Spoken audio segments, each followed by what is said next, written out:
इस स्ट्रक्चर को देखें और अब इस स्ट्रक्चर पर बने हुए इन दो वाक्यों को देखें।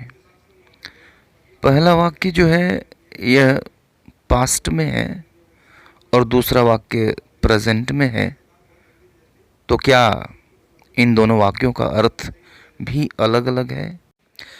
आई have been to USA and I had been to USA।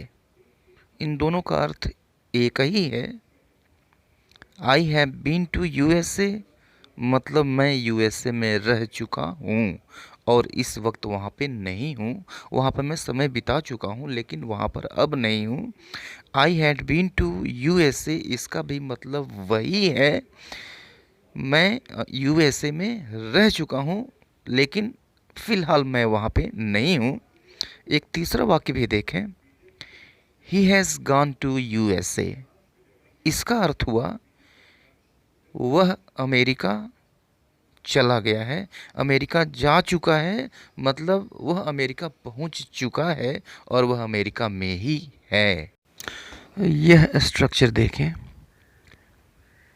To be के बाद इन्फिनिटिव का प्रयोग यानी टू बी प्लस इन्फिनिटिव।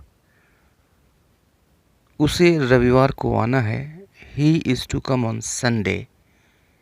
मुझे यह कार्य पूरा करना है, I am to complete this work. उन्हें पार्टी में उपस्थित होना था, they were to attend the party.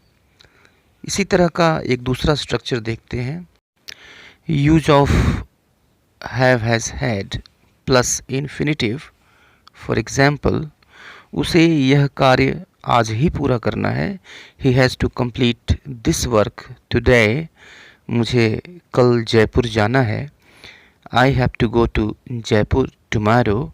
मुझे मकान बेचना पड़ा था, I had to sell my house. इन दोनों स्ट्रक्चर्स में यह ध्यान रखना है कि जो पहला स्ट्रक्चर है वह किसी प्लानिंग को बताता है, किसी योजना के मुताबिक कोई कार्य हुआ या किसी कार्य को होना है, अगर यह बताना है तो हम यूज़ करते हैं टू बी प्लस इन्फिनिटिव।